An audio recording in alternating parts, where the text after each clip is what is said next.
కుమారాస్త్ర విద్యా ప్రదర్శన సందర్భంగా కర్ణుడికి అంగరాజ్య పట్టాభిషేకం చేయడం జరిగింది. ఆ అంగరాజ్య పట్టాభిషేకానికి సంబంధించినటువంటి విశ్లేషణని మనం నిన్న చేసుకోవడం జరిగింది. ఇప్పుడు కర్ణుడితో స్నేహం కుదిరేటప్పటికల్లా దుర్యోధనుడికి అర్జునుడి నుంచి వచ్చినటువంటి భయం కాస్త తొలగిపోయింది. కర్ణుడితో సమానమైనటువంటి ధనుర్ధరుడు ఈ భూమండలంలోనే లేడు అని ధర్మరాజు కూడా అనుకుంటా ఉన్నాడట. అయితే అది ఎంతవరకు సరిపోతుంది, నిజంగా ఎంతవరకు అది నిజమవుతుంది అనే విషయం ఆ వెంటనే రుజువైపోయింది. ఎందుకంటే రాజకుమారుల యొక్క అస్త్ర విద్యాభ్యాసం అంతా పూర్తి అయిపోయింది. అందుకనే కుమారాస్త్ర విద్యా ప్రదర్శన ఏర్పాటు చేసింది. ఇప్పుడు గురుదక్షిణ స్వీకరించడానికి సరైనటువంటి సమయం అని భావించాడు ద్రోణాచార్యుడు.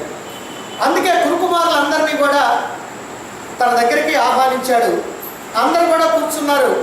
అప్పుడు చెబుతున్నాడు ద్రోణాచార్యుడు, అయ్యా మీ విద్యాభ్యాసం మొత్తం పూర్తి అయిపోయింది, ఇప్పుడు నాకు గురుదక్షిణ సమర్పించాల్సినటువంటి సమయం వచ్చింది. అయితే ఏమిటి గురుదక్షిణ అంటే, నాకు చిరకాలం నుంచి కూడా నా మనస్సులో హృదయ శల్యంగా బాధిస్తూ ఉన్నటువంటి ఒకే ఒక్క కోరిక ఉంది. అది ఏమిటి అని అంటే, నాకు చిన్నప్పటి సహాధ్యాయ అయినటువంటి పాంచాల రాజు ద్రౌపదుడు నన్ను అవమానించాడు. అందుకని దానికి ప్రతీకారంగా అతన్ని యుద్ధంలో జయించి బంధించి తీసుకొచ్చి నా పాదాల మీద పడివేయాలి. ఎవరు చేస్తారో చెప్పండి, ఎవరి గురుదక్షిణ నాకు సమర్పిస్తారో చెప్పండి అని అంటే, దుర్యోధనుడు మేమే వెళ్ళి ఆ ద్రౌపదుడిని యుద్ధంలో జయించి బంధించి తీసుకొని వస్తాము అని చెప్పి దుర్యోధనుడు బయలుదేరాడు. మరి దుర్యోధనుడు, దుశ్శాసనుడు, కర్ణుడు, యుయుత్సుడు, వికర్ణుడు, అలాగే జలసంధుడు, సులోచనుడు, శకుని, సుబాహుడు మొదలైనటువంటి సోదరులు, మేనమామ కర్ణుడు అందరితో కలిసి ప్రయాణం సాగించారు. రథ, గజ, తురగ పదార్థాలతో సైన్యాన్ని సమకూర్చుకొని పాంచాల రాజ్యం మీద దండెత్తారు. మేమే గురువుకి గురుదక్షిణ సమర్పించాలి అనేటువంటి పట్టుదలతోటి ఉన్నారు. సరే, కౌరవులు ఇట్లా తమ రాజ్యం మీద దండెత్తారని తెలిసింది ద్రౌపదుడికి. తెలియడంతో అతడు బయటికి వచ్చాడు, విషయం అంతా తెలుసుకున్నాడు. తన యొక్క సోదరులతో పొలిమేరల వరకు వచ్చి కౌరవ సేనల్ని ఎదిరించాడు. భయంకరమైనటువంటి యుద్ధం జరుగుతుంది. తీవ్రమైనటువంటి బాణ వర్షం పడిపోతూ ఉంది. సమరభూమికి, ఆ యుద్ధ భూమికి ఒక అరక్రోసు దూరంలో ద్రోణాచార్యుడితో పాండవులంతా కూడా అక్కడే ఉన్నారు.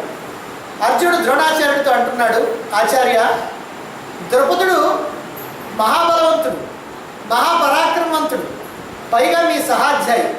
ఆయన ఎంతటి పరాక్రమశాలో మీకు కూడా తెలుసు. మరి అటువంటి ద్రౌపదుడిని ఓడించాలని చెప్పి కౌరవులు వెళ్ళారు. ద్రౌపదుడికి తన సోదరుడైనటువంటి సత్యజిత్తు మొదలైనటువంటి 10 మంది మహావీరులైనటువంటి వాళ్ళు ఉన్నారు. వీళ్ళందరినీ కూడా జయించడం అనేటువంటిది సాధ్యమయ్యేటువంటి పనేనా? ఇది వీళ్ళు చేయగలుగుతారా?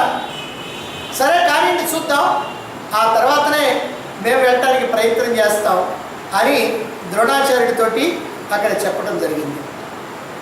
ఆ తర్వాత అక్కడ ద్రౌపదుడు కౌరవ సేన మీద శరవర్షం కురిపిస్తూ ఉన్నాడు. కురుసేన వణికిపోతూ ఉంది. అక్కడ ద్రౌపదుడు, పాంచాలరాజు అయినటువంటి ద్రౌపదుడు, అతని యొక్క సోదరులైనటువంటి 10 మంది సోదరులు ఒక్కసారిగా యుద్ధరంగంలో వీర విహారం చేస్తూ ఉంటే ఈ కౌరవ సేనంతా కూడా చెల్లాచెదరైపోతుంది. ఒక్కసారిగా వాళ్ళ యొక్క బాణ వర్షంలో మూర్చిపోయింది. ద్రౌపదుడు మధ్యంతర మార్తాండులాగా ప్రకాశిస్తూ ఉన్నాడు. అన్ని దిక్కులకి కూడా బాణాలు వదులుతూ ఉన్నాడు. ఒక్కడు అనేకులుగా కనిపిస్తూ ఉన్నాడు. దుర్యోధన, కర్ణులు అనేక బాణాలని ప్రయోగిస్తూ ఉన్నారు. ద్రౌపదుడిని గాయపరిచారు. గాయపడినప్పటికీ కూడా ద్రౌపదుడు ఏమాత్రం లెక్క చేయకుండా అలాట చక్రంలాగా గిరగిరా తిరుగుతూ అందరిపైన బాణాలు కురిపిస్తూ ఉన్నాడు. దుశ్శాసన మీద 10 బాణాలు వేసి అతన్ని నొప్పించాడు. వికర్ణుడి మీద 20 బాణాలు ప్రయోగించాడు. శకుని మీద 30 బాణాలు ప్రయోగించాడు. సుబాహుని మీద 5 బాణాలు ప్రయోగించాడు. వాళ్ళందరినీ కూడా అలా పీడించి దుర్యోధన కర్ణుల మీద 28 బాణాల చొప్పున వాళ్ళ యొక్క అంగసంధుల్లో తాడనం చేశాడు. అంటే ఈ జాయింట్స్ అంగసంధులు, ఆ అంగసంధుల్లో ఆ బాణాలతో తాడనం చేయించాడు. దానితో దుర్యోధన కర్ణులు ఇద్దరు కూడా ఆ బాధకి ఓర్చుకోలేక వెనుదిరిగారు కొద్దిసేపు. ఆ తర్వాత ద్రౌపది యొక్క సైన్యమే కాదు, ఆ పాంచాల నగరంలో ఉన్నటువంటి ప్రజలందరూ కూడా ముసలాలు, ముద్గరాలు మొదలైనటువంటి ఆయుధాలతోటి కౌరవ సేన మీద పడ్డారు. కురుసేన వాళ్ళ యొక్క ధాటికి తట్టుకోలేకుండా ఉంది. పాంచాల రాజు తీవ్రమైనటువంటి బాణాలతోటి కర్ణుడిని ఎదుర్కొన్నాడు. ఆ కర్ణుని యొక్క శరీర అంగాలన్నీ కూడా పీడించబడటంతో భయంతో కర్ణుడు రథం దిగి పారిపోయాడు. అందరూ కూడా ద్రోణాచార్యుడి దగ్గరికి వచ్చేశారు. వెనుదిరిగి ద్రౌపది యొక్క చేతిలో ఓడిపోయి కర్ణుడు అవమాన భారంతో ఉన్నాడు. ఎందుకంటే ముందుగా పారిపోయినటువంటి వాడు కర్ణుడే. అందుకని విచారమైనటువంటి వదనంతో కనిపించాడు. అది చూచి పాండవులు ద్రోణాచార్యుడికి నమస్కారం చేశారు, యుద్ధానికి బయలుదేరారు. అయితే ధర్మరాజుతో చెప్పాడు అర్జునుడు, ఓ ధర్మనందన సోదరా, నీవు మాత్రం యుద్ధానికి రావాల్సినటువంటి అవసరం లేదు, ఊరకనే చూస్తూ ఉండు అని చెప్పి నకుల సహదేవుల్ని తన యొక్క రథానికి చక్రరక్షకులుగా నియమించుకొని భీమసేనుడిని సేనకి అగ్రభాగంలో నిలబెట్టి వీళ్ళు యుద్ధానికి బయలుదేరారు. భీమసేనుడు గదాదండాన్ని ధరించి అగ్రగామిగా నిలిచాడు. ఇప్పుడు ద్రౌపది యొక్క సేనల మీదకి వెళుతున్నారు. ఆ గదాదండాన్ని ధరించి భీముడు గజ సమూహాల్లో ప్రవేశించాడు. ఆ ఏనుగులన్నింటినీ కూడా వాటి కుంభస్థలాలను కొట్టి ఎక్కడ కుప్పలుగా పడవేస్తూ ఉన్నాడు. రథాలన్నీ పిండి అయిపోతున్నాయి, అశ్వాలన్నీ సంహరించబడతా ఉన్నాయి. భీముడి యొక్క చేతిలో పదార్థులు కూడా నాశనం అయిపోతా ఉన్నారు. అందరూ యమపురికి బయలుదేరుతూ ఉన్నారు. పశువుల్ని ఎట్లయితే ఆ పశువుల కాపరి తరుముతూ ఉంటాడో ఆ ప్రకారంగా ద్రౌపద సేనల్ని అలా తరుముతూ ఉన్నాడు భీముడు. అర్జునుడు ద్రౌపదిపైకి చిత్ర విచిత్రమైనటువంటి బాణాలతో ఆ బాణవర్షం కురిపిస్తూ ఉన్నాడు. ఆ సమయంలో ద్రౌపదిని రక్షించడానికి ద్రౌపది సోదరుడైనటువంటి సత్యజిత్తు, ఈ సత్యజిత్తు అనేటువంటి వాడు సత్యపరాక్రమవంతుడైనటువంటి వాడు. అందుకని ఆ సత్యజిత్తు అర్జునుడి మీదకి వచ్చాడు, భయంకరమైనటువంటి బాణాలను ప్రయోగించాడు. అప్పుడు అర్జునుడు కూడా సత్యజిత్తు మీద తీవ్రమైనటువంటి శరాలను సంధించాడు. ఇద్దరి మధ్య భయంకరమైనటువంటి యుద్ధం సాగుతూ ఉంది. సత్యజిత్తు యొక్క ధనుస్సుని భగ్నం చేశాడు, రథాన్ని చిన్నాభిన్నం చేశాడు, ద్రౌపదిపైకి దండెత్తాడు అర్జునుడు. ఈలోగా సత్యజిత్తు మరొక రథాన్ని ఎక్కి మళ్ళీ అర్జునుడి మీదకి వచ్చాడు. ఇరువురి మధ్య తీవ్రమైనటువంటి యుద్ధం సాగింది. ఆ యుద్ధంలో సత్యజిత్తు యొక్క రథాన్ని, అశ్వాలని, అలాగే ధ్వజాన్ని అన్నింటినీ కూడా పడగొట్టేసి అతని చేతిలో ఉన్నటువంటి ఆయుధాలన్నింటినీ కూడా నాశనం చేసి నిరాయుధుడిని చేసి అతన్ని యుద్ధభూమి నుంచి తొలగిపోయేటట్టుగా చేశాడు. అందుకని యుద్ధరంగంలో నుంచి తొలగిపోయాడు సత్యజిత్తు. అప్పుడు ప్రళయకాల రుద్రుడై అర్జునుడు ఖడ్గాన్ని చేతబట్టి తన రథం మీద నుంచి ఒక్కసారిగా ఆ ద్రౌపది యొక్క రథం మీదకి దూకాడు. గరుత్మంతుడు ఎట్లయితే సర్పాలను పట్టుకొని బంధిస్తాడో ఆ ప్రకారంగా ఆ ద్రౌపదిని ఆ రథంలో బంధించేశాడు. ఆ తర్వాత భయంతో సేనలన్నీ కూడా చెల్లాచెదరైపోయి, అయితే భీముడు మాత్రం తన యొక్క గదాదండంతో శత్రుసేనల్ని చీల్చి చెండాడుతూ ఉంటే అప్పుడు అర్జునుడు చెబుతున్నాడు, అన్నా మనకు కావాల్సింది ద్రౌపదిని బంధించి తీసుకొని వెళ్ళి గురువు యొక్క పాదాల మీద పడేయటం వరకే, అంతేగాని పాంచాల సేనల్ని సంహరించాల్సినటువంటి అవసరం మనకు లేదు. అందులోనూ పాంచాల రాజు ద్రౌపదికి మనకి సంబంధం ఉంది, సంబంధ బాంధవ్యాలు ఉన్నాయి. అందువల్ల అతని మీద మనకి ప్రత్యేకమైనటువంటి క్రోధం ఏమీ లేదు. అందుకని నువ్వు సేనల్ని కానీ ఎవరిని కూడా సంహరించాల్సినటువంటి పని లేదు అని చెప్పి ఆపాడు. భీముడికి అలా ఆగటం ఇష్టం లేకపోయినా అర్జునుడు చెప్పినటువంటి మాటను బట్టి అలా ఆగిపోయాడు. ఆ తర్వాత అర్జునుడు ద్రౌపదిని బంధించి తీసుకొచ్చి ద్రోణాచార్యుడి యొక్క పాదాల మీద పడివేశాడు. అప్పుడు ద్రోణాచార్యుడు అంటున్నాడు, ఓ ఎవరు?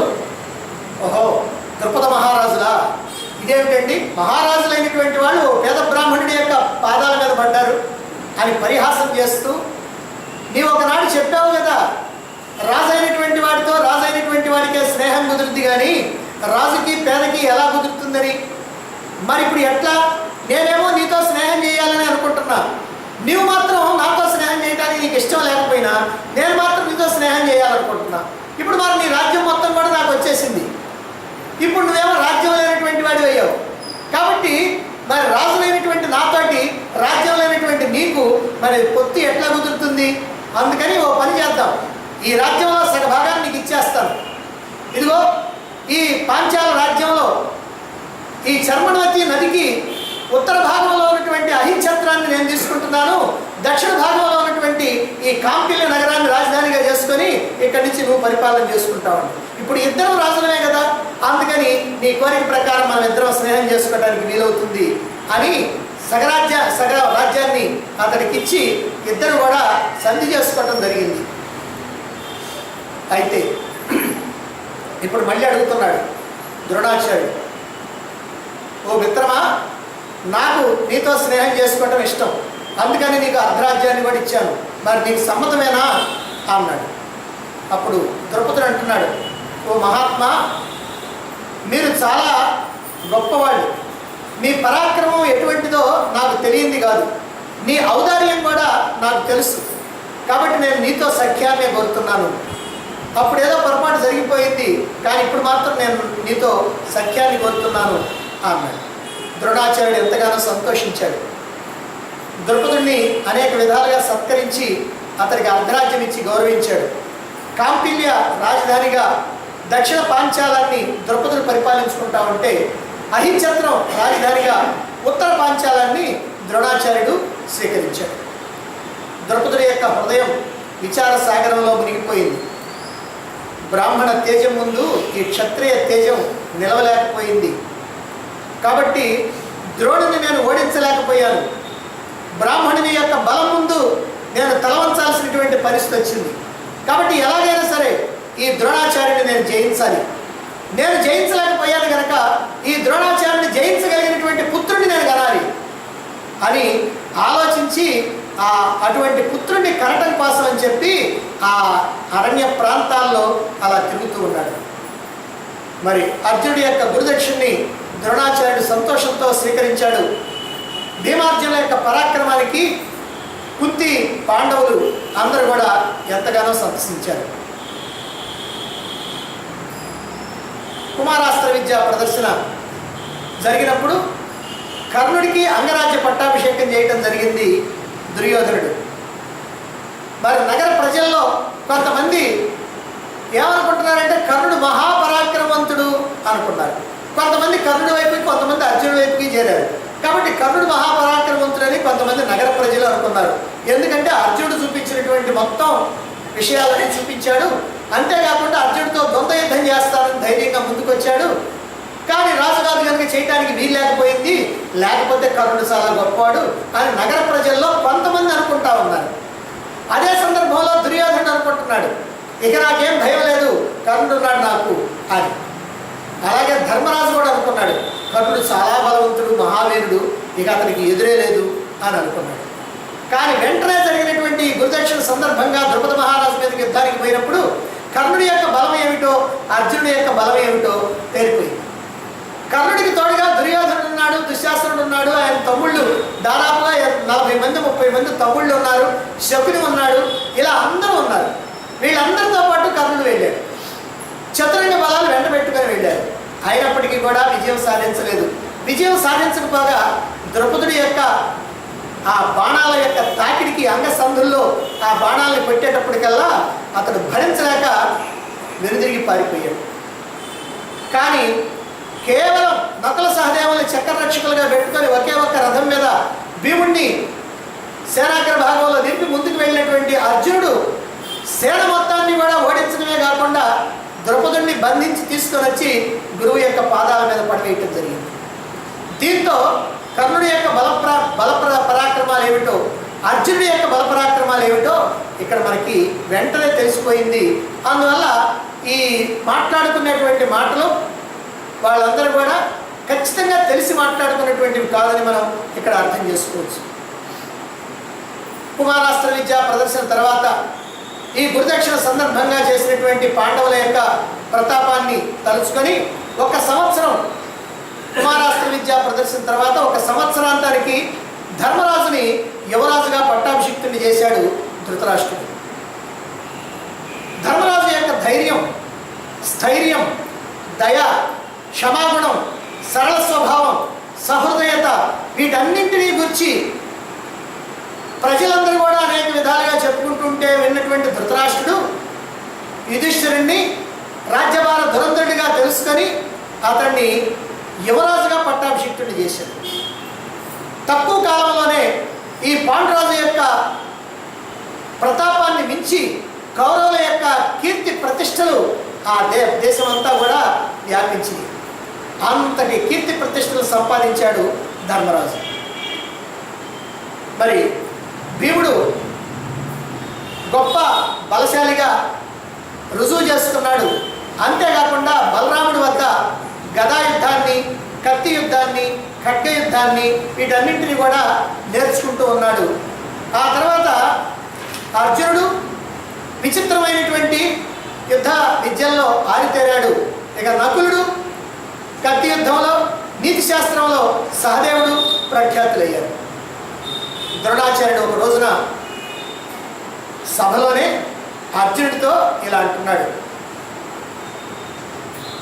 నాకు నా గురుదేవులు ప్రసాదించినటువంటి అద్భుతమైనటువంటి బ్రహ్మశిరనామకాస్త్రాన్ని ప్రసాదించాడు. ఈ బ్రహ్మశిరనామకాస్త్రాన్ని ప్రసాదించేటువంటి సమయంలో నా గురువు నాకు ఏ నియమాలు అయితే చెప్పారో, ఏ విధి నిషేధాలు అయితే చెప్పారో అవన్నీ కూడా నీకు కూడా చెప్పాను. కాబట్టి నువ్వు ఆ నియమాలను తప్పకుండా పాటించాలి. అంతేకాకుండా ఇప్పుడు నాకు నీ సోదరుల సమక్షంలో నాకు ఒక ప్రతిజ్ఞ చేయాలి. అది ఏమిటంటే, ఒకవేళ యుద్ధరంగంలో నేను నీకు గనక ప్రతియోధుడిగా గనక నిలబడినప్పుడు నీవు తప్పకుండా నాతో యుద్ధం చేయాలి. ఇదే నువ్వు నాకు ఇప్పుడు ఇవ్వాల్సినటువంటి గురుదక్షిణ అన్నాడు. అర్జునుడు అలాగే అని అంగీకరించాడు. గురువు యొక్క చరణాల మీద తన యొక్క శిరస్సుని ఆనించి గురువు యొక్క సర్వోత్తమైనటువంటి ఉపదేశాన్ని స్వీకరించాడు అర్జునుడు. ఆ తర్వాత అర్జునుడు భీముడిని మాత్రమే సహాయంగా తీసుకొని అనేకమైనటువంటి రాజ్యాలను జయించడానికి హస్తినాపురం నుంచి బయలుదేరాడు. పాండురాజు జయించలేక విడిచిపెట్టినటువంటి రాజులు ఎవరైతే ఉన్నారో అదిగో అటువంటి వాళ్ళని కూడా జయించడానికి వెళ్ళాడు. ఆ రాజ్యాలను కూడా జయించాడు. ధన కనక వస్తు వాహనాలతోటి విశేషంగా మళ్ళీ తిరిగి రావడం జరిగింది. గంధర్వుల్ని జయించినటువంటి సవ్వైన దేశ రాజు ఉన్నాడు. అలాగనే ఎవరి దేశ రాజులు ఉన్నారు, వాళ్ళందరినీ జయించలేక పాండురాజు వెనుదిరిగాడు ఒకప్పుడు. అదిగో అటువంటి వాళ్ళని అర్జునుడు ఈ రోజున జయించి వాళ్ళని తన వశంలోకి తీసుకొచ్చాడు. ఇక తూర్పు దిక్కుగా వెళ్ళి అనేక మంది రాజుల్ని, 10,000 మంది రధికుల్ని అక్కడ జయించడం జరిగింది. దక్షిణ దిక్కుకు వెళ్ళి ఆ దిక్కులో ఉన్నటువంటి అనేకమైనటువంటి రాజుల్ని జయించి అపారమైనటువంటి ధనరాశుల్ని రాజధానిగా తెచ్చాడు. అప్పుడే ఆయనకి ధనంజయుడు అనేటువంటి పేరు వచ్చింది. ధనంజయుడు అంటే ధనాన్ని జయించినటువంటి వాడు. అంటే దిగ్విజయ యాత్రకి వెళ్ళినప్పుడు ఈ రాజులందరినీ జయించినప్పుడు వాడు ఇచ్చినటువంటి కప్పంగా ఇచ్చినటువంటి ధనరాశులన్నీ కూడా అలా తీసుకొని వచ్చాడు కనుక ధనంజయుడు అనేటువంటి పేరు సార్థకమైంది. అనేకమైనటువంటి రాజ్యాన్ని జయించి తమ యొక్క సామ్రాజ్యాన్ని విస్తరింపజేశాడు అర్జునుడు. పాండవుల్ని ఎక్కడ చూసినా సరే పాండవుల యొక్క వైభవాన్ని ప్రజలు ప్రశంసిస్తూ ఉన్నారు. ఇదంతా ధృతరాష్ట్రుడి యొక్క చెవినబడ్డది. లోకంలో ఉన్నటువంటి ప్రజలందరూ కూడా పాండవుల్ని కీర్తిస్తూ ఉన్నారు. భీమార్జునుల యొక్క బలపరాక్రమాన్ని, ధర్మరాజు యొక్క ధర్మతత్పరతని ప్రశంసిస్తూ ఉన్నారు అని చెప్పేటప్పటికీ ఇదంతా విని సహించలేకపోయాడు ధృతరాష్ట్రుడు. అసూయతోటి కంటిపైన కురుకు లేకుండా ఉన్నాడట. పాండవుల యొక్క పరాక్రమాన్ని తలుచుకొని ధృతరాష్ట్రుడు అనేకమైనటువంటి రాత్రులు నిద్ర లేకుండా గడిపానని ఆయనే స్వయంగా చెప్పాడు. ఇక్కడే ధృతరాష్ట్రుడి యొక్క దుర్మార్గం ఏమిటో మనకి బయటపడుతూ ఉంది, ప్రారంభమవుతూ ఉంది. అంటే ఇంతకుముందు ధృతరాష్ట్రుడి యొక్క మనస్సు ఏమిటో ఖచ్చితంగా తెలుసుకోవడానికి అంత గొప్ప ఆధారాలు లేకపోయినా ఇప్పుడు మాత్రం మనకి ఆ ధృతరాష్ట్రుడి యొక్క మనస్తత్వం ఏమిటో తెలుస్తుంది. పాండురాజు కురు సామ్రాజ్యానికి పట్టాభిషిక్తుడై ఆ తర్వాత సామ్రాజ్యాన్ని విస్తరింపజేశాడు. తనని ఎంతగానో గౌరవించాడు. దాన ధర్మాలు చేసినా, యజ్ఞయాగాదులు చేసినా అన్నగారి పేరు మీదగానే జరిపిస్తూ ఉన్నాడు. అన్నని తృప్తిపరుస్తూ ఉన్నాడు. ఇప్పుడు ఆయన యొక్క పుత్రులు, పాండురాజు యొక్క పుత్రులైనటువంటి ఈ పాండవులు రాజ్య విస్తరణ చేస్తూ ఉన్నారు. సింహాసనం మీద కూర్చున్నది ఎవరు? ధృతరాష్ట్రుడే. రాజ్యం అంతా ఇప్పుడు ఎవరిది? తనదే.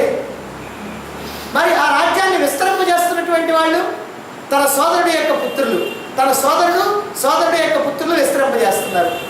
మరైతే దీనికి ధృతరాష్ట్రుడు సంతోషించాలనా, కంటి మీద కురుకు లేకుండా దిగులు పడాలి?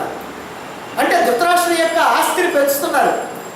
రాజ్యమే ఆస్తి కాబట్టి రాజ్యాన్ని పెంచుతూ ఉంటే ఎంతో ఆనందపడాల్సినటువంటి ధృతరాష్ట్రుడు కంటి మీద కురుకు లేకుండా ఉన్నాడట. ఎందుకు ఈ దుఃఖం? తన తర్వాత ఈ రాజ్యం తన కుమారులకి రాదుగా, అందుకని ఇప్పుడు ఎంతో పెంచుతున్నారు, బాగానే ఉంది. ఈ రాజ్యం అంతా తన కుమారులకి ఏమైనా వస్తుందా? రాదు. కాబట్టి తనకేమిటి లాభం? తన సామ్రాజ్యాన్ని విస్తరిస్తున్నటువంటి బిడ్డల్ని అభినందించకపోగా, వాళ్ళని ప్రశంసించకపోగా వాళ్ళ పట్ల విషం కప్పుతూ ఉన్నాడు. నిద్రలేని రాత్రులు గడుపుతూ ఉన్నాడట. మరి పాండవుల యొక్క బలపరాక్రమాలను తలుచుకొని ఆయన కంటి మీద కునుకు లేదట. పాండవుల యొక్క సంపదలు చూచి నాకు నిద్ర పట్టడం లేదు అన్నాడు దుర్యోధనుడు. ఎప్పుడు?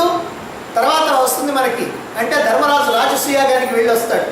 ధర్మజ రాజసూయం నాకు అసూయాజనకమైంది అని శత్రుతో చెప్తాడు. నాకు కళ్ళల్లో నిప్పులు పోసుకున్నట్టుగా ఉంది అని చెబుతున్నాడు. అక్కడ చెప్తాడు. మరి ఇప్పుడు పాండవుల యొక్క బలపరాక్రమాలు తలుచుకొని నిద్ర పట్టుకు దుఃఖిస్తున్నాడట ధృతరాష్ట్రుడు. మరి దుర్యోధనుడికి ధృతరాష్ట్రుడికి ఏమైనా తేడా ఉందేమో జాగ్రత్తగా మనం గమనించాలి. ఇక్కడే విషబీజాలు పడ్డాయి. పాలల్లో విషం ఎవరైనా కలపచ్చు, కానీ ఆ విషయాన్ని తొలగించడం మాత్రం కలిపినటువంటి వాడికి కూడా చేత కాదు. ఈ విషయం గమనించాలి. విషం ఎవరైనా కలపచ్చు, కానీ కలిపినటువంటి విషయాన్ని తొలగించడం ఆ విషయం కలిపినటువంటి వాడికైనా సాధ్యమవుతుందా? చేత కాదు. కాబట్టి ధృతరాష్ట్రుడు ఇప్పుడు చేతులు కాల్చుకుంటున్నది ఇలాగనే, తాను కూర్చున్నటువంటి కొమ్మను నరుక్కుంటున్నది ఇలాగనే. అందుకే ఈ కారణంగానే, ఈ విషయం కట్టడం కారణంగానే కురుక్షేత్ర యుద్ధానంతరం 100 మంది పుత్రుల్ని పోగొట్టుకొని చివరికి బంధువుల్ని, ఆత్మీయుల్ని అందరినీ కూడా పోగొట్టుకొని దిక్కులేని పక్షిలాగా 11 సంవత్సరాల పాటు ఆ ధర్మరాజు ఆ పాండవుల పంచన బ్రతికి ఉండాల్సినటువంటి గతి పెట్టింది. ఎందుకంటే తాను చేసినటువంటి ఈ కర్మ ఫలంగా. తేనె పూసినటువంటి కత్తి ధృతరాష్ట్రుడు భీష్మ విదురులకి తెలియకుండా జాగ్రత్త పడుతూ తన యొక్క దుర్మార్గాలు కొనసాగిస్తూ ఉన్నాడు. వాళ్ళ దగ్గరేమో పైకి నవ్వుతూ ఉంటాడు, లోపలేమో తన యొక్క ప్రయత్నాలు కొనసాగిస్తూ ఉంటాడు. అయితే వారికి తెలిసినప్పటికీ కూడా తెలియనట్టుగానే ఉండి చేతనైనంత మంచి చేయడానికి ప్రయత్నం చేస్తుంటారు వాళ్ళు. ఈయనేమో వాళ్ళకి తెలియకుండా చేస్తున్నాను అనుకుంటాడు, వాళ్ళకేమో తెలిసినప్పటికీ కూడా తెలిసిందని బయటపడకుండా చేయగలిగినటువంటి మంచి ఏదన్నా ఉంటే వాళ్ళు చేస్తూ ఉంటారు. తల్లో అంతా విషం పెట్టుకొని అందరి ముందు కూడా దుర్యోధనుడికి హితబోధ చేస్తూ ఉంటాడు. అయ్యా అట్లా కాదయ్యా, ఇట్లా పాండవులతోటి తగాదా వద్దు, వాళ్ళ రాజ్యం వాళ్ళకి ఇవ్వు, అది ఇదని పాపం పైకి చెప్తూ ఉంటాడు. ఆయన చెప్పటమే కాదు, గాంధారీ విదురుల చేత కూడా ఎప్పుడు చెప్పిస్తూ ఉంటాడు. విచిత్రమైనటువంటి వ్యక్తి ధృతరాష్ట్రుడు. ఇంకా అతని యొక్క స్థితి ఏమిటో ఇప్పుడే మనకి ముందు తెలియబోతా ఉంది. పాండవుల యొక్క బలవీర్య పరాక్రమాలను తలుచుకొని ధృతరాష్ట్రుడు చింతాక్రాంతుడయ్యాడు అని ఇంతకుముందు చెప్పుకున్నాం.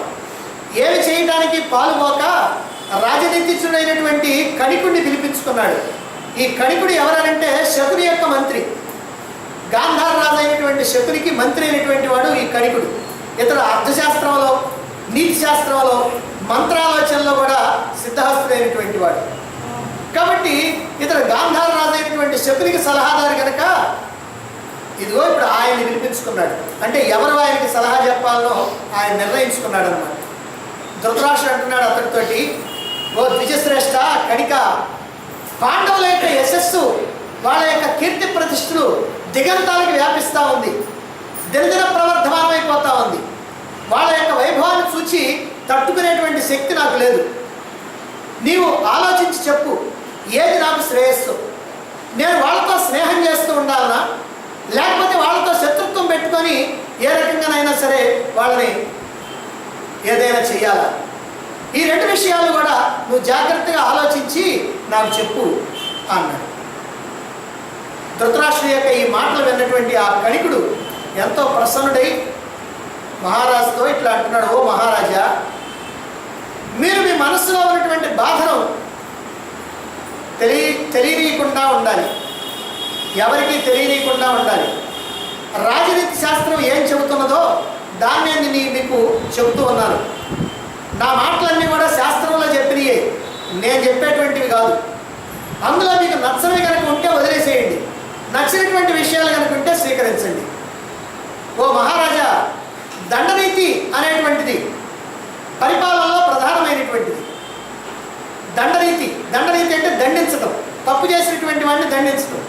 అయితే సమయాలు నియమాలు తెలుసుకొని రాజదండాన్ని ప్రయోగించాలి. అప్పుడే ప్రజలు భయపడతారు. మన యొక్క బలహీనతల్ని మనం కప్పిపుచ్చుకుంటూ ఇతరుల యొక్క బలహీనతలను తెలుసుకోవడానికి ప్రయత్నం చేయాలి. ఇదే రాజు యొక్క కర్తవ్యం. తనకు ఎవరు ప్రమాదం కల్పిస్తారో వాళ్ళని ముందే గుర్తించి ఏడిపారేయాలి. శత్రువు బలంగా ఉన్నప్పుడు మనం మౌనంగా మంచిగా ఉండాలి. శత్రువు బలహీనుడిగా ఉన్నప్పుడు రెండవ ఆలోచన లేకుండా వాళ్ళని తుదముట్టించాలి. శత్రువు చిన్నవాడే కదా అని మనం ఉపేక్షించకూడదు. ఎందుకనంటే చిన్న నిప్పురవ కూడా గొప్ప అరణ్యాన్ని తగలబెట్టేస్తాం. కాబట్టి అలా కనుక ఉపేక్షిస్తే మనకి ప్రమాదం. శత్రువు శరణన్నా సరే వాడిని క్షమించకూడదు. శత్రువు పట్ల దయ చూపించడం అనేటువంటిది చాలా చెడ్డ గుణం. శత్రువు మరణిస్తేనే మనసుకి శాంతి. కనుక రాజా, శత్రు నిర్మూలనలో సామదాన భేద దండోపాయాల్ని ఉపయోగించడం తెలుసుకోవాలి. కణికుడు ఇలా చెప్పగానే ధృతరాష్ట్రుడు మళ్ళీ అడుగుతున్నాడు, ఏమిటి సామధాన భేద దండోపాయాలంటే ఎలా ప్రయోగించాలి అని అడుగుతా ఉన్నాడు. అప్పుడు చెప్తున్నాడు, ఓ ధృతరాష్ట్ర మహారాజా, పిరికితనంతో ఉండేవాడిని భయపెట్టి లోపరుచుకోవాలి. సమోచి కనుకైతే చెయ్యి కలిపి వాటితో స్నేహం నటించి జీవించాలి. లోభి కనుకైతే ధనంతో వాడిని లోపరుచుకోవాలి. బలహీనుడి కనుకైతే పరాక్రమంతో వాడి మీద దండెత్తాలి. ఈ ప్రకారంగా రాజనీతి చెప్తా ఉంది. మిత్రుడైనా, గురువైనా, బంధువైనా, సోదరుడైనా, చివరికి తండ్రి అయినా సరే శత్రువుగా మారితే అతన్ని వధించాల్సిందే. అంతేకాదు, శత్రువుకి విషమిచ్చి కానీ, మోసగించి కానీ, అగ్నిలో దగ్ధం చేసి కానీ ఎలా చంపినా సరే తప్పులేదు. దీనికి సంబంధించినటువంటి ఒక కథ ఉంది, నేను చెప్తాను వినండి. పూర్వం ఒక అరణ్యంలో చిత్తులమారి నక్క ఉన్నది. దానికి 4 స్నేహితులు ఉన్నారు. ఒకటి పులి, రెండోది తోడేలు, మూడోది ముంగిస, నాలుగోది ఎలుక. ఒకనాడు బాగా బలిసినటువంటి లేడిని వీళ్ళందరూ చూశారు. ఎలాగైనా సరే దాన్ని చంపి తినాలి అని అనుకున్నారు. అయితే వీరి ప్రయత్నం విఫలమైపోతూ ఉంది. ఒకరోజు నక్క స్నేహితులను ఇద్దరిని కూర్చోబెట్టి ఇదిగో ఈ మాట చెప్పింది, మనం ఎంత ప్రయత్నించినా సరే ఆ లేడీ మనకి చిక్కటల్ని తప్పించుకొని పోతా ఉంది. నేను ఒక ఉపాయం చెప్తా. ఏమిటంటే, లేడీ నిద్రపోయేటప్పుడు ఎలుక వెళ్ళి దాని కాళ్ళు కొరికేయాలి.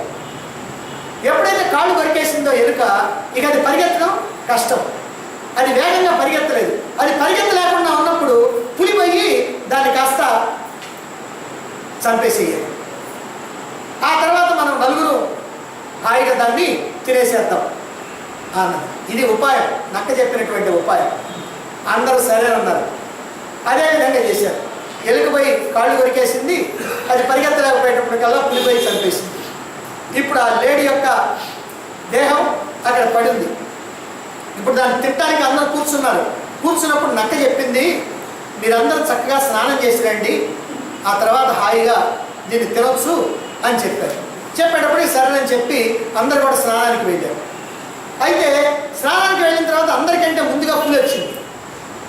నక్క ఏడు మొహం పెట్టి దుఃఖంతో విచారంతో ఉంది. అప్పుడు ఆ పులి అడిగింది, ఎందుకిట్ట నువ్వు దుఃఖంగా విచారంగా ఉన్నావు అని అంటే, ఓ వ్యాఘ్రమా, తన వల్లనే నీవు లేడీని చంపగలిగావు, లేకపోతే చంపగలిగేదానివా, నీకు ఆ శక్తి ఉందా అని అదిగో ఎలుక అంటా ఉంది. అంటే ఎలుక నా మూలాన్నే చంపగలిగింది కానీ పులి, లేకపోతే పులికి చంపడం చేత వద్దా అని అంటున్నది. అందుకే నేను చాలా విచారంగా ఉన్నాను, ఎందుకంటే నేను నీ స్నేహితురాలి కాబట్టి అందుకని ఇట్లా ఉన్నాను. అప్పుడు పులి అంటుంది, ఓ జంబూకమా, ఎలుక నిజంగా నాకు కనువిప్పు కలిగించింది. ఇక మీద నేను స్వతంత్రంగా జీవిస్తా, ఒకళ్ళ మీద ఆధారపడడం అని పౌరుషంతో అడవిలో పెరిగింది. అది పోగానే ఎలుకొచ్చింది. ఎలుకొస్తే మళ్ళీ విచారం. ఈ నక్క మళ్ళీ విచారంగా ఉంది. ఏమిటి కారణం అని అడిగింది ఎలుక. ఓ ఎలుక బావా, పులి ముట్టడంతో పులి ఎప్పుడైతే ఈ ముట్టిందో ఈ లేడి మాంసం కాస్త ఎంగిలైంది, అది విషతుల్యమైంది. దానిని నేను తినను అని తోడేలు నాతో చెప్పింది. ఎందుకంటే దాన్ని ఏదైనా తింటాం మనకి ఆ విషం తిన్నట్టే అవుద్ది, అందుకని నాకు వద్దు అని చెప్పింది. పైగా నీవు సరేనంటే నేను ఎలుకని తిని తృప్తి చెందుతాను అని నక్క చెబుతుంది. అంటే తోడేలంట ఎలుకని తింటాను కానీ దీన్ని మాత్రం తిన్ను అని అందండి. అనేటప్పటికి ఎలుకకి భయం పుట్టి అందుకని బర్రను పరిగెత్తి ఒక కలుగులో దూరి అక్కడ దాక్కుంది. ఆ తర్వాత తోడేలు వచ్చింది. మళ్ళీ ఇప్పుడు నక్క అట్నే విచారంగా కూర్చుంది. అప్పుడు తోడేలు ఎందుకు కూర్చున్నావండి? ఓ తోడేలు బావా, ఎందుకో కానీ ఈరోజు నీ మీద నాకు చాలా కోపం కూడా వస్తూ ఉంది.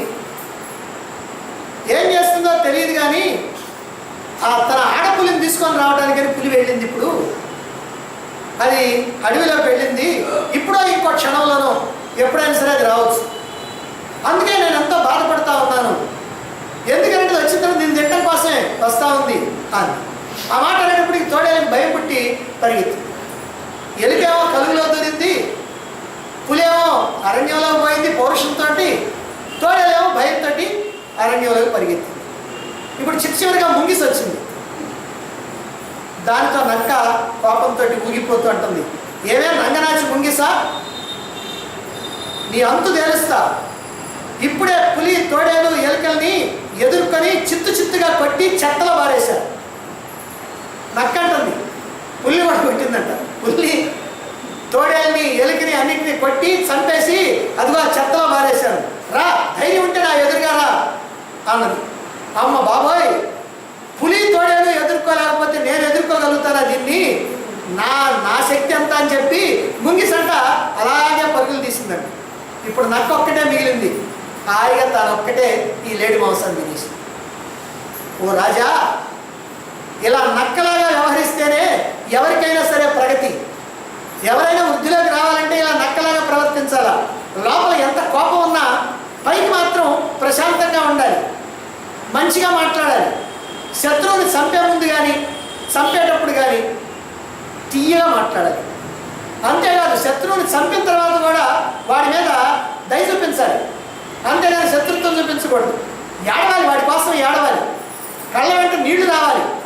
శత్రువుతో మంచిగా మాట్లాడుతూ ధర్మంగా మాట్లాడుతూ ధనాన్నిచ్చి స్నేహంతో ఉండి అతని దృష్టిలో నమ్మకం కలిగించాలి. ఆ తర్వాత సమయం చూసి వేటు వేయాలి.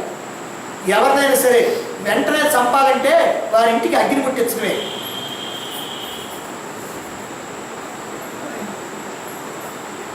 పేదల్ని, నాస్తికుల్ని, దొంగల్ని రాజ్యంలో ఉంచకూడదు. శత్రువు వచ్చినప్పుడు సాధారణంగా స్వాగతంగా పలికి భోజనం పెట్టి ధనం ఇచ్చి లేదా ఇష్ట వస్తువులను ఇచ్చి విశ్వాసం కలిగించి పాములాగా కాటేయాలి. విశ్వాస పాత్రల పట్ల కూడా విశ్వాసం చూపకూడదు. అతి విశ్వాసం అనేది ఎప్పుడైనా దెబ్బతీస్తుంది కనుక వాళ్ళు విశ్వాస పాత్రలు కదా అని వాళ్ళ పట్ల నువ్వు విశ్వాసం చూపించకూడదు. పూలు పూసి కాయలు కాసేటువంటి కాయనటువంటి చెట్టులా ఉండాలి. ఎందుకంటే కాయలు కనుక కాస్తే ఎవరో ఒకరు కొట్టుకొని తీసుకెళ్తారు. అందుకని పూలు మాత్రమే పూయాలి, కాయలు మాత్రం కాయకూడదు. ఎవరిని హతమార్చినా సరే అది ముందు బయటికి పొక్కకూడదు. రాజు ఏ పని చేసినా సరే అది తన బిడ్డలకు మేలు కలిగేటువంటి పని చేయాలి. శత్రువు తనవారైనప్పటికీ కూడా వాళ్ళని దూరంగా పంపి రహస్యంగా చంపేసేయాలి. ఇది పాండవుల కోసం చెప్పినటువంటి, శత్రువు తనవాడైనా సరే దూరంగా పంపేసి తుదముట్టించాలి. తమరు ఈ రాజనీతిని అనుసరించి పాండవులతోనూ ఇతరులతోనూ వ్యవహరించండి. అయితే ఏమి చేసినా సరే మనం స్వయంగా కష్టాల్లో ఇరుక్కోకూడదు, మన చేతికి మట్టి అంటకూడదు. అలా పనిచేయాలి. అన్నీ తెలిసినటువంటి వాళ్ళు సర్వశ్రేష్ఠులు, పాండుపుత్రుల నుంచి మిమ్మల్ని మీరు రక్షించుకోండి, ఇంతకన్నా నేను చెప్పగలిగింది ఏమీ లేదు అని కణికుడు చెప్పదలుచుకున్న 4 మాటలు చెప్పి తన ఇంటికి వెళ్ళిపోయాడు. దీన్నే కణిక నీతి అని అంటారు మహాభారతంలో. విదుర్నీతి అని ఒకటి ఉంది, అది మనం ఆచరించాల్సింది. కణిక నీతి మనం ఆచరించకూడదు. అదిగో ఇదనమాట. దీన్ని కనుక మనం ఒకసారి విశ్లేషణ కనుక చేసినట్లయితే కణికుడిది రాజనీతి కాదు, ఇది కుటిల నీతి. వింటున్నప్పుడే మనకు అర్థమైపోతూ ఉంటుంది. కణుకుని యొక్క సలహాని ధృతరాష్ట్రుడు ఎందుకు కోరాడు? ధృతరాష్ట్రుడి బుద్ధి అలాంటిది కాబట్టి అందుకని అలాంటి వాడిని కోరుకున్నాడు. ఏ వ్యక్తి అయినా సరే ఒక సలహా కనుక అడిగాడంటే ఎటువంటి వాడిని అడుగుతాడు? తన యొక్క ఆలోచనలకి సరిపోయినటువంటి వాడిని అడుగుతాడు, సరైనటువంటి సలహా చెప్పేటువంటి వాడిని అడుగుతాడు. కానీ ధృతరాష్ట్రుడు లోపలంతా విషం పూసుకొని ఉన్నాడు కాబట్టి అందుకని శకుని మంత్రి అయినటువంటి కణికుడిని పిలిచి అదిగో అతని యొక్క సలహాలు అడుగుతూ ఉన్నాడు. ఎందుకని? శకుని మంత్రి కాబట్టి ఆయన పిలిచాడు. పాండవులను ఎలాగైనా అంతం చేసి తాను రాజ్యాధికారం చేజిక్కించుకోవాలి అనేటువంటి దృఢ నిశ్చయం విద్యార్థిగా ఉన్నప్పుడే కలిగింది దుర్యోధనుడికి. కాబట్టి శకుని కర్ణులతో మంత్రాంగం చేసి ఎలాగైనా సరే ధృతరాష్ట్రుని యొక్క మనస్సుని దానికి సిద్ధం చేయాలి అని అనుకున్నారు. అందుకోసం ఈ శకుని మంత్రిని ప్రయోగించారు. ధృతరాష్ట్రుడికి బ్రెయిన్ వాష్ చేసి వెళ్ళిపోయాడు కణికుడు. ఇప్పుడు వైశంపాయనుడు ఆ తర్వాత జరిగినటువంటి కథని వినిపిస్తున్నాడు. అర్జునుడు శస్త్రాస్త్రవేత్తలందరిలో కూడా బలవంతుడు కాబట్టి దుర్యోధనుడు ఎప్పుడు కూడా సంతాపం చెందుతూ ఉన్నాడు. అతని యొక్క మనస్సు ఆందోళనతో నిండిపోయింది, దుఃఖంలో మునిగిపోతా ఉన్నాడు. అప్పుడు కర్ణుడు శకుని అనేకమైనటువంటి ఉపాయాలతో పాండవుల్ని ఎలా వధించాలి అనేటువంటి ఆలోచనలు చేస్తూ ఉన్నారు. ఆ రోజుల్లో పాండవుల యొక్క సుగుణ సంపదలని లోకంలో ఉన్నటువంటి ప్రజలందరూ కూడా తెలుసుకుంటూ ఉన్నారు. ఈ నగరవాసులైనటువంటి వాళ్ళు అక్కడక్కడ చౌరస్తాల్లో కలిసి, అంటే 10 మంది ఒక చోట కూర్చోడానికి రచ్చబండల్లాగా ఉంటాయి, అదిగో అక్కడ కలిసినప్పుడు ఆ సభల్లో కానీ ఈ రచ్చబండల దగ్గర కానీ వాళ్ళందరూ ఇలా చెప్పుకుంటున్నారు. ఏమని? ఇప్పుడు యుధిష్ఠిరుడు రాజ్యాభిషేకానికి అర్హుడైనటువంటి వాడు. వాళ్ళు ఇలా మాట్లాడుకుంటూ ఉండేటప్పటికల్లా ఇదంతా కూడా చారులు కానీ మరి దుర్యోధనుడికి సంబంధించినటువంటి వాళ్ళు కానీ వింటా ఉన్నారు. ఏం మాట్లాడుకుంటున్నారు వాళ్ళు? ధృతరాష్ట్రుడు అంధుడు కాబట్టి ముందే రాజ్యాన్ని అందుకోలేకపోయాడు, పట్టాభిషిక్తుడు కాలేకపోయాడు. మరి అతని పుత్రుడు ఇప్పుడు రాజు ఎట్లా అవుతాడు? భీష్ముడేమో కఠోరమైనటువంటి ప్రతిజ్ఞ చేసి ముందుగానే రాజ్యాన్ని వదులుకున్నాడు. ఇప్పుడు రాజ్యాన్ని గ్రహించమన్నా కూడా భీష్ముడు గ్రహించేది లేదు. మరి పాండవ జ్యేష్ఠుడైనటువంటి ధర్మరాజు ఇప్పుడు తరుణ వయస్కుడయ్యాడు. అయినప్పటికీ కూడా అతని యొక్క శీల సంపద కానీ అతని యొక్క స్వభావం కానీ అలాగే వృద్ధులతో సమానమైనటువంటి ఆ సత్యవాది, దయాస్వరూపుడు, వేదవేత్త. అందువల్ల ఇప్పుడు మనం అతనికి విధిపూర్వకంగా రాజ్యాభిషేకం చేద్దాం. ఇప్పుడు మనం కనుక యుధిష్ఠిరుని కనుక పట్టాభిషిక్తుడిని చేస్తే అతడు గొప్ప ధర్మజుడు కనుక శంతనపుత్రుడైనటువంటి భీష్ముడిని, పుత్ర సహితుడైనటువంటి ధృతరాష్ట్రుడిని అనేక విధాలుగా వాళ్ళని గౌరవిస్తాడు, వాళ్ళందరూ కూడా భోగాలను అనుభవించినట్టు వాళ్ళని ఆదరిస్తాడు అని చెప్పుకుంటూ ఉన్నారు. ఇక్కడ నగర ప్రజల యొక్క మాటల్ని కనుక మనం జాగ్రత్తగా విశ్లేషణ చేసి చూస్తే ప్రజలందరూ కూడా ఆ రాజ్యానికి ఎంతగా కట్టుబడి ఉన్నారు అనేది తెలుస్తుంది. అలాగనే మరి రాజుగా అభిషేకించడానికి ఆ సరైనటువంటి సమయాన్ని కూడా వాళ్ళే ఎంచుకున్నారు. కాబట్టి ఇప్పుడు ధర్మరాజును మనం రాజుగా ఎంచుకోవాలనుకున్నారు. అంతేకాదు ధర్మరాజును రాజుగా ఎంచుకోవాలని అనుకోవడానికి పాండురాజు మీద ఉన్నటువంటి ప్రేమ, ధర్మరాజుకి హక్కు ఉంది కాబట్టే కాదు, ఇంకో మాట కూడా చెప్పారు. ధర్మరాజుని కనుక రాజుగా చేస్తే పెద్దలైనటువంటి భీష్ముడిని, విదురుణ్ణి, ధృతరాష్ట్రుణ్ణి, సోదరులైనటువంటి దుర్యోధనాదుల్ని అందరినీ కూడా గౌరవిస్తాడు, అందరినీ బాగా పోషిస్తాడు, అందరూ భోగాలను అనుభవించినట్టుగా చూస్తాడు అనేటువంటి విషయం కూడా చెప్పుకుంటున్నారు. ఈ మాటలతో మనం ఏమర్థం చేసుకోవాలంటే ఆనాడు రాజుకి ప్రజలకి మధ్యలో ఉన్నటువంటి సంబంధం ఎలాంటిది అనేది మనం అర్థం చేసుకోవాలి. ప్రజలకి ప్రభుత్వానికి మధ్యలో ఉన్నటువంటి ఆ అనుబంధం ఎంత గట్టిగా ఉంది అనేది మనం అర్థం చేసుకోవాలి.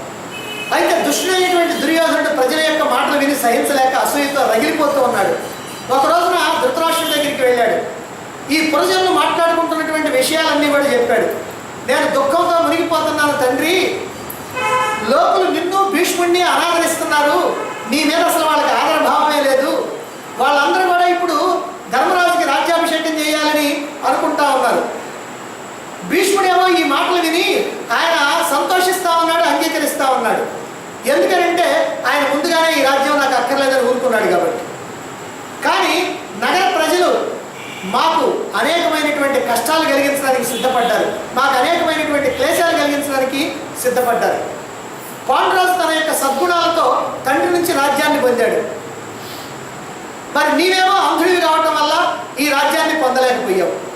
పాండురాజు ప్రజల యొక్క అభిమానాన్ని చూరగొన్నాడు. అందువల్ల ప్రజలందరూ కూడా ఇప్పుడు ఆ పాండురాజు రాజ్యాన్నే కావాలనుకుంటున్నాడు. అందుకని పాండురాజు కుమారుడైనటువంటి యుధిష్ఠిరుడే తగినటువంటి వాడని ప్రజలు భావిస్తూ ఉన్నారు. ఒకవేళ ఇప్పుడు యుధిష్ఠిరుడు కనుక రాజు అయినట్లయితే ఆ తర్వాత ఉత్తరాధికారి ఆ యుధిష్ఠిరుడు కొడుకులు అవుతారు. ఆ తర్వాత వాళ్ళ కొడుకులు, ఆ తర్వాత వాళ్ళ కొడుకులు. ఇక మేము మా పుత్రులు పౌత్రులు అందరం కూడా ఈ రాజ్యాధికారానికి దూరమై ఇలా బ్రతకాల్సిందేనా?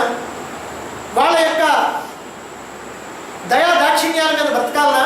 వాళ్ళని యాచిస్తూ మేము బ్రతకాల్సిందేనా? అంతకంటే నరకం లేదు. ఇతరుల యొక్క దయా దాక్షిణ్యాల మీద జీవిస్తూ నరకయాతన అనుభవించకుండా ఉండాలి అని అంటే మేము ప్రాణాలు వదలటం ఒక్కటే మంచి పని. కాబట్టి మా ప్రాణాలు నిలబెట్టాలన్నా, మాకు ఈ రకమైనటువంటి గతి పట్టించకుండా ఉండాలన్నా నీవు ఏదో ఒక రకమైనటువంటి ఆలోచన చేయి. ఏదో ఒక విధంగా మాకు ఈ రకమైనటువంటి గతి పట్టకుండా చెయ్యి. ఈ రాజ్యం మొదటి నుంచి కనుక మీదే అయిపోయినట్టుగా మాకు ఈ సమస్య వచ్చేది కాదు. ఎవరు అంగీకరించినా అంగీకరించకపోయినా, జనులు వ్యతిరేకించినా సరే ఈ రాజ్యాన్ని వారసత్వంగా మేము అందుకునేటి వాళ్ళం. కానీ ఇప్పుడు అది కాదు కదా, ఈ రాజ్యానికి మీరు పట్టాభిషిక్తులైనటువంటి రాజు కాదు కదా అని తన యొక్క బాధను వెల్లడించాడు. తన పుత్రుడి యొక్క ఈ మాటలు విని కణికుడి యొక్క కూటనీతికి చెందినటువంటి విషయాల్ని మనస్సులో స్మరించుకొని ప్రజ్ఞాచక్షుడైనటువంటి ఈ ధృతరాష్ట్రుడు అతని యొక్క చిత్తం అనేక విధాలుగా ద్వైతీభావంలో పడిపోయింది. అందుకని శోకం అధికమైపోయింది. అప్పుడు దుర్యోధనుడు, కర్ణుడు, శకుని, దుశ్శాసనుడు ఈ దుష్ట చతుష్టయ నలుగురు కూడా ఒక చోట కూర్చొని ఒక నిర్ణయానికి వచ్చారు. తిరిగి దుర్యోధనుడు తండ్రి దగ్గరికి వచ్చాడు ఆ నిర్ణయాన్ని చెప్పడానికి. తండ్రి, మేము అసలే పాండవులకు భయపడతా ఉన్నాం. నీవేమో ఇప్పుడు ధర్మరాజును యువరాజుగా చేశావు. మరి వాళ్ళేమో దిగ్విజయ యాత్ర చేసి ఈ రాజ్యాన్ని బాగా పెంచి పోషిస్తూ ఉన్నారు. మేము పాండవులకు భయపడకుండా ఉండాలంటే నీవు ఏదో ఒక ఉపాయంతో పాండవుల్ని ఇక్కడి నుంచి వారణావతానికి పంపించు అన్నాడు. కుమారుడి యొక్క ఈ మాటలు విన్న తర్వాత ధృతరాష్ట్రుడు 2 గడియలు ఆలోచించి దుర్యోధనుడితో అంటున్నాడు, నాయన దుర్యోధన, పాండురాజు ధర్మాత్ముడు. అతడు ధర్మాన్ని ఆచరిస్తూ కురువంశీయుల్ని, ప్రత్యేకంగా నన్ను ఎంతో ప్రేమతో చూస్తూ ఉన్నాడు. ప్రజల్ని కన్నబిడ్డల్లాగా అతడు కర్తవ్య పాలనలో నిద్రాహారాలు కూడా మానేసేవాడు. అతడు ప్రతిరోజు కూడా నాతో ఇలా అనేవాడు, నా సోదరుడు, ఓ సోదరా, ఈ రాజ్యం నీదే, నాది కాదు అని అంటూ ఉంటాడు. మరి ఇప్పుడు ధర్మరాజు కూడా తండ్రిలాగానే పాండురాజు లాగానే ధర్మపరాయణుడు, ఉత్తమమైనటువంటి గుణాలు కలిగినటువంటి వాడు, జగత్తునంతటా కూడా విఖ్యాతుడైనటువంటి వాడు, కురువంశీయులందరికీ కూడా అత్యంత ప్రేమాస్పదుడైనటువంటి వాడు. అటువంటి పాండవుల్ని వాళ్ళ యొక్క పితృపితామహ రాజ్యం నుంచి వాళ్ళని నేను ఎట్లా పారద్రోలగలను? ఎలా బలవంతంగా నేను వెళ్ళగొట్టగలను? ఏం చేయమంటావు నన్ను? పాండురాజు మంత్రులు, సేనానులు అందరినీ కూడా చక్కగా పాలించి పోషించాడు. అంతేకాదు పాండురాజు పట్టాభిషిక్తులైనటువంటి రాజుగా ఉన్న కాలంలో ఈ సేనానుల్ని, మంత్రుల్ని, వీళ్ళనే కాదు వాళ్ళ పుత్ర పౌత్రుల యొక్క క్షేమాలను కూడా చూశాడు.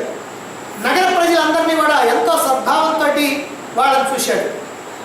మరి ఇప్పుడు మనం పాండవులకి విద్రోహం కనుక తలపెడితే, ధర్మరాజుకి కనుక ఏదన్నా కనుక చేస్తే ఇప్పుడు వాళ్ళంతా కూడా ఊరుకుంటారు అనుకున్నావా? మనల్ని వధించడానికి కూడా వెనకాడు అన్నాడు. దానితో దుర్యోధనుడు అంటున్నాడు, తండ్రి, నీ మనస్సుని వేధిస్తున్నటువంటి ఈ విషయం గురించి నేను కూడా ఆలోచించాను. ఎందుకనంటే ప్రజలు ఇంత అభిమానిస్తున్నటువంటి పాండవులకి మనం ఏదైనా కనుక అపకారం చేస్తే వాళ్ళ కోపం వస్తుంది. నువ్వు భయపడతా ఉన్నావు, నాకు తెలుసు. అందుకోసమే నేను కూడా ముందుగానే ఆలోచించి ఈ ప్రజలందరినీ కూడా దాన ధర్మాలతోటి, సన్మాన సత్కారాలతోటి, రకరకాల బహుమతులతోటి అందరినీ కూడా నా వైపు తిప్పుకుంటా ఉన్నా. అంతేకాదు మంత్రి మండలి, కోశాగారం ఇప్పుడంతా కూడా మన అధీనంలో ఉంది. మనకు కావాల్సినంత సంపద ఇప్పుడు ఉంది. అందుకని వెంటనే పాండవుల్ని కుంతిదేవితో సహా వారణావతానికి పంపించండి. ఈ రాజ్యం మొత్తం నేను అధీనంలోకి తెలుసుకున్న తర్వాత అప్పుడు వాళ్ళు వస్తారు, వాళ్ళు కూడా ఇక్కడ ఉంటారు, వాళ్ళని కూడా మనమే పోషిస్తాం. కాబట్టి అప్పుడేం ఇబ్బంది ఉండదు అని అన్నాడు. ఇప్పుడు ధృతరాష్ట్రుడు అంటున్నాడు, దుర్యోధన, నా హృదయంలో కూడా ఇదే విషయం ఉందయ్యా. ఇది ధృతరాష్ట్రుడి యొక్క మనస్తత్వం. అయినప్పటికీ మన వాళ్ళందరూ ఇది పాపకృత్యం అని అంటున్నారు. ఏది పాండవుల్ని దూరం పంపించి చంపడం పాపకృత్యం అంటున్నారట. అంటే వాళ్ళు అంటున్నారు, ఈయనకి మాత్రం కాదు. నేను దీన్ని బహిరంగంగా చెప్పలేకపోతున్నాను. అందుకని అంతేకాదు, పాండవుల్ని ఇక్కడి నుంచి పంపడానికి భీష్ముడు, ద్రోణుడు, విదురుడు, కృపాచార్యుడు, సంజయుడు వీళ్ళందరూ కూడా అంగీకరించారు. వీళ్ళ దృష్టిలో మనము పాండవులు అందరూ కూడా సమానం. ఈ ధర్మపరాయణుడు మహాత్ములు పాండవుల పట్ల అన్యాయం చేయడానికి ఎట్టి పరిస్థితుల్లో కూడా అంగీకరించారు. నాయన, మనం పాండవుల పట్ల ఇలా అన్యాయంగా కనుక ప్రవర్తిస్తే ఈ మహాత్ములు, ఈ భీష్మాదులు, ఈ కురువంశ వృద్ధులు, వీళ్ళందరూ సమస్త ప్రజలు మనల్ని వదారులుగా భావిస్తారు అన్నాడు. అప్పుడు దుర్యోధనుడు అంటున్నాడు, తండ్రి నీకు ఆ సందేహం అక్కర్లేదు. ఎందుకంటే భీష్ముడు తటస్థుడు, మనం అందరం సమానమే ఆయనకి. ద్రోణాచార్యుడి యొక్క కుమారుడైనటువంటి అశ్వత్థామ నా ప్రాణమిత్రుడు. కొడుకును వదిలిపెట్టి తండ్రి ఎక్కడికి వెళ్ళడు, కొడుకుతో పాటు. ఎందుకంటే ఆవు ఎక్కడికి పోతుందో తోక కూడా అక్కడికే పోద్ది కదా. అందుకని తోకతో పాటుగానే ఆవు ఉండాలి. అందుకని అశ్వత్థామను వదిలిపెట్టి ద్రోణాచార్యుడు ఉండలేడు. మరి ద్రోణాచార్యుడు నా వైపు కనుకుంటే, అశ్వత్థామ నా వైపు కనుకుంటే, మరి కృపాచార్యుడు ఎట్టుకుంటాడు? ఎందుకంటే కృపాచార్యుడి చెల్లెగా ద్రోణాచార్యుడి భార్య కాబట్టి కృపాచార్యుడు కూడా నా వైపే ఉంటాడు. వాళ్ళు ఎట్లా పోతే కృపాచార్యుడు కూడా అంతే. ఇక విదురుడు ఉన్నాడు, ఆయనకి మనకి అర్థ సంబంధం ఉంది. ఎందుకంటే మనం డబ్బిచ్చి పోషిస్తా ఉన్నాం విదురుడిని, కాబట్టి ఆయనకు అంత పవర్ ఏమీ లేదు. ఆయన ఎదురు తిరిగేటువంటి శక్తి మన మీద ఎదురు తిరిగేటువంటి శక్తి లేదు. అతడు మన యొక్క శత్రువులపై అభిమానం కలిగి ఉన్నప్పటికీ కూడా అతడు ఒక్కడు కూడా ఏమీ చేయలేదు. కాబట్టి పాండవులకి మనం ఏం కష్టం కలిగించినప్పటికీ కూడా వీళ్ళెవరు ఏం మాట్లాడకుండా నేను ఏర్పాట్లు చేసేసాను, కాబట్టి వాళ్ళని వారణావతం పంపించు అన్నాడు. అంతేకాదు, నా హృదయంలో ముళ్ళులాగా గుచ్చుకొని నాలో నిరంతరం కూడా శోకాగ్ని కలిగిస్తూ ఉన్నటువంటి ఈ విషయం ఏదైతే ఉందో, ఇదిగో ఈ శోకాగ్నిని తగ్గించున్నాను, ఇది లేకుండా చెయ్యి. కాబట్టి ఇక ఎంతకంటే నేను నీతో చెప్పాల్సిందేం లేదు అన్నాడు. ఆ తర్వాత జరిగింది ఏమిటో మనకు తెలుసు. వాళ్ళని వారణావతం పంపిస్తారు, లక్ష్మీట్లో తగలబెట్టాలనుకుంటారు. ఇది కదా. అయితే ఇంతవరకు జరిగినటువంటి విషయం ఏదైతే ఉందో దాన్ని మనం ఇక్కడ విశ్లేషణ చేసి చూడాల్సినటువంటి అవసరం. ఇది కనుక విశ్లేషణ చేయకపోతే మనం జీవితంలో నేర్చుకునేటువంటి విషయం ఏమి ఉండదు. ఎందుకంటే ధృతరాష్ట్రుడు దుర్యోధనుడి యొక్క మాటలకి మెత్తపడుతున్నట్టుగా నటిస్తూ ఉన్నాడు. ఇక్కడ దుర్యోధనుడు చెప్పాడు కదా, ఏం పర్వాలేదు, మనం ఏం చేసినా సరే వీళ్ళేం మాట్లాడు, అందుకని అందరు నా వైపుకే వచ్చేస్తారు అన్నాడు. మెత్తపడ్డట్టుగా ఉన్నాడు. ఇక్కడ ధృతరాష్ట్రుడు మెత్తపడ్డట్టుగా ఎందుకున్నాడు? నిజంగా మెత్తపడ్డా? మెత్తపడ్డగా నటిస్తున్నాడా? ఇక్కడ నటిస్తున్నాడు. తనకి ఇష్టం లేకపోయినా కుమారుడి యొక్క మంకు పట్టుకి తలవగ్గి తప్పనిసరి ఏదో పాపానికి పూనుకున్నట్లుగా నటిస్తున్నాడే కానీ నిజంగా ధృతరాష్ట్రుడి మనస్సులో ఆలోచన లేదనుకోవడానికి వీల్లేదు. ఇది ధృతరాష్ట్రుడి మనస్సులో ఉన్నటువంటి ఆలోచన. పాండవుల యొక్క పరాక్రమాన్ని, వాళ్ళ మీద ప్రజలు కురిపిస్తున్నటువంటి ప్రశంసల్ని తలుచుకున్న కొద్దీ నాకు రాత్రులంతా నిద్ర పట్టడం లేదయ్యా అని కణికుడితోటి చెప్పాడు. మరి శత్రువులు దూరంగా పంపి తుదముట్టించమని చెప్పి అపాయం లేనటువంటి ఉపాయాన్ని చెప్పాడు కణికుడు. దాంతో పాండవుల్ని వారణావతానికి పంపి అక్కడ అంతం చేయాలని మనస్సులో స్థిరంగా నిశ్చయించుకున్నాడు ధృతరాష్ట్రుడు. కానీ అది తన కోరికగా కాకుండా తప్పనిసరి కుమారుడి యొక్క పట్టుదలకి తగ్గి తలవగ్గి ఏదో చేస్తున్నట్టుగా ఉండాలి ఇప్పుడు ధృతరాష్ట్రుడు. అందుకని ఇక్కడ మెత్తపడ్డట్టుగా నటిస్తూ ఉన్నాడు. అంతేకాకుండా దుర్యోధనుడి ఉపాయం చెప్పినప్పుడు నా మనసులో కూడా ఇదే ఉంది.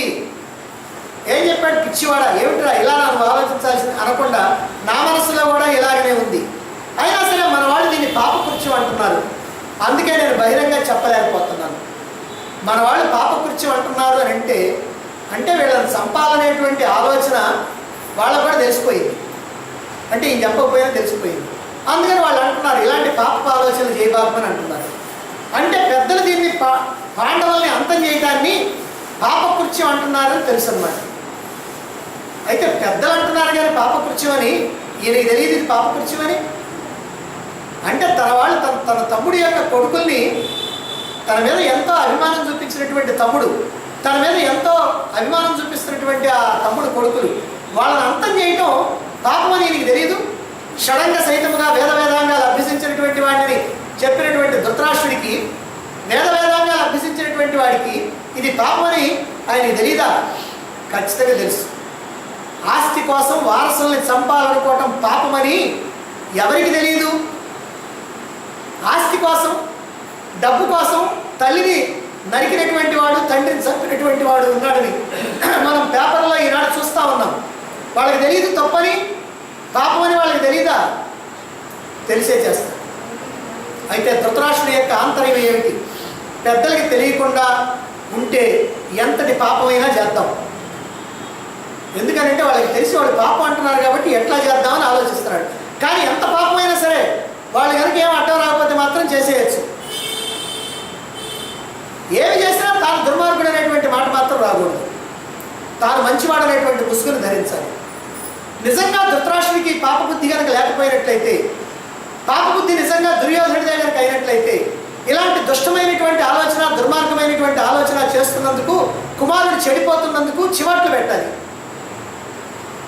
అలా చివాట్లు పెట్టకపోగా ధృతరాష్ట్రుడు ఏమంటున్నాడు? వాళ్ళు ఏమంటున్నారు, వీళ్ళు ఏమంటారు, వాళ్ళు అయ్యో ఇట్లాంటి పాపకృత్యం అంటున్నారయ్యా అని సన్నాయి నొక్కులు నొక్కుతూ ఉన్నాడు. ఎందుకని? పరుల రాజ్యాన్ని ఎలాగైనా కాజేయాలి అనేది రాజ్యలోపం. ఎన్ని అకృత్యాలైనా సరే చేసి తన చేత చిక్కినటువంటి రాజ్యాన్ని చేయిజారిపోకుండా చూసుకోవాలి. దాన్ని కొడుక్కి కట్టబెట్టాలి. అందుకే తనని ఎంతగానో గౌరవించినటువంటి పాండురాజు పుత్రుల్ని, తన మాటని ఎన్నడూ జవదాడినటువంటి పాండవుల్ని అగ్నిలో దగ్ధం చేయాలి అనేటువంటి దుర్మార్గానికి సిద్ధమయ్యాడు. దుర్యోధనులాగా కాకుండా తనకేమీ తెలియనట్టుగా, తాను పాండవుల యొక్క శ్రేయస్సును కోరుకునేవాడైనట్టుగా పైకి నటిస్తూ లోపల ఇంత కుట్రకి సిద్ధమయ్యాడు ధృతరాష్ట్రుడు. అయితే తాను కూర్చున్నటువంటి కొమ్మని నరుక్కుంటున్నాడు అనేటువంటి విషయం ఆయనకే తెలియటల్లా. అందుకే తన దుర్మార్గాల కారణంగా పైకి మంచిగా ఉన్నట్టు నటిస్తూ లోపల కుట్రలు కుయుక్తులు పన్నుతూ పాండవుల్ని అగ్నిదగ్ధం చేయాలని సంకల్పించినటువంటి ధృతరాష్ట్రుడు తన 100 మంది పుత్రుల్లో తన తల కొరివి పెట్టడానికి ఒక్కడు కూడా మిగలకుండా బంధుమిత్ర సపరివార సమేతంగా యుద్ధరంగానికి ఆహుతైపోయారు. స్వచ్ఛంద మరణం వరంగా కలిగినటువంటి అజేయ పరాక్రమశాలి భీష్ముడు, అస్త్రశస్త్ర విద్యా విశారదుడైనటువంటి ద్రోణాచార్యుడు, పాండవుల్ని వధించగలడని ఎన్నో ఆశలు పెట్టుకున్నటువంటి కర్ణుడు, తన మాయాపాయాలతో సలహాలు ఇచ్చినటువంటి శకుని, చతురంగ బలాలు, వీళ్ళుగాక పెద్దలైనటువంటి బాహ్లికుడు, సోమదత్తుడు, భూరిశ్రవుడు, వీళ్ళందరూ కూడా కురుక్షేత్ర యుద్ధంలో 18 రోజుల్లో మొత్తం ఒక్కడ మిగలకుండా హతమైపోయారు. పాండవుల దగ్గర నుంచి కాజేసినటువంటి రాజ్యంతో పాటు తమ భాగమైనటువంటి రాజ్యంతో సహా సర్వాన్ని పోగొట్టుకొని దిక్కులేనటువంటి వాడిలాగా మనకి బజార్లో కనపడతారు. అయ్యా కళ్ళు లేని కబోది నేను, ఇప్పుడు కళ్ళు లేని కబోదుల్లాగా ఇద్దరు మిగిలారు. అదిగో ఆ ఇద్దరు కూడా ఇలా దిక్కులేనటువంటి వాళ్ళుగా మిగిలారు. చచ్చిన తర్వాత తలకొరవి పెట్టడానికి 100 మంది పుత్రుల్లో ఒక్కడు కూడా మిగలకుండా దిక్కులేనటువంటి పక్షిలా ఏ పాండవులకి ద్రోహం చేయడానికి తలపెట్టాడో, ఏ పాండవుల్ని అంతం చేయడానికి తలపెట్టాడో ఆ పాండవుల పంచన 13 సంవత్సరాలు పడి ఉన్నాడు తన భార్యతో సహా. చేసుకున్న వారికి చేసుకున్నంత మహాదేవా అన్నది ఇందుకే. ఎవరు ఎంత చేసుకుంటే వాళ్ళకంత. నిజంగా ఇంతటి సర్వనాశనానికి బీజం ఇక్కడే పడింది. పాండవుల్ని అగ్నికి ఆహుతి చేసి రాజ్యం తన చేతి నుంచి జారిపోకుండా చూసుకోవాలి, పుత్రులతో కలిసి హాయిగా సుఖాలు భోగాలు అనుభవించాలి అని అనుకున్నాడే కానీ తన కుమారుడు చేయి దాటిపోతున్నాడని మాత్రం అనుకోలేదు. తన కారణంగా ఆ కుమారుడిని ప్రోత్సహించిన, దుర్మార్గాన్ని ప్రోత్సహించడం కారణంగా కుమారుడు చేయి దాటిపోతున్నాడు అని అనుకోవాలి. తోటకూర కాడనాడే జాగ్రత్త పడితే బాగుండేది అని మన వాళ్ళు చెప్తూ ఉంటారు. అది అట్లా తోటకూర కాడనాడే కనుక జాగ్రత్త పడితే వాడు గజనంగా అయ్యేవాడు కాదు. అలాగనే ఈ దుర్యోధనుడిని మొట్టమొదటి నుంచి కనుక తను అధీనంలో పెట్టుకున్నట్లయితే ఈ రకమైనటువంటి పరిస్థితి వచ్చేది కాదు. గొప్ప తెలివితో ప్రణాళిక వేస్తున్నాను అనుకున్నాడు. దుర్మార్గం వైపు కొడుకుని నడిపించాడు. ఆ తర్వాత కొడుకుని అనుసరించడం తప్ప గత్యంతరం లేనటువంటి పరిస్థితి వచ్చింది. అంటే కుమారుడిని దుర్మార్గుడిగా తయారు చేసిన తర్వాత దేవుడు అంటే వాడు వెనకపోవాల్సినటువంటి పరిస్థితి వచ్చింది. పగల యొక్క సొమ్ముకు ఆశపడి ఎంతటి దుర్మార్గానికైనా తెగించి సర్వనాశనం అయిపోయినటువంటి ధృతరాష్ట్ర దుర్యోధనులు ఈనాటి మానవులకి హెచ్చరికగా నిలుస్తారు. ఇలా నడుచుకోకూడదు మనం అనేటువంటి విషయాన్ని ఈ ధృతరాష్ట్ర దుర్యోధనుల్ని చూచి మనం గ్రహించాలి. ఈ ప్రకారంగా మరి పాండవుల్ని వెళ్ళగొట్టడానికి పథకం అంతా సిద్ధం చేసుకున్నారు. మరి ఆ పథకాన్ని ఎలా అమలుపరిచారనేటువంటి విషయాన్ని మనం రేపు చెప్పుకుందాం.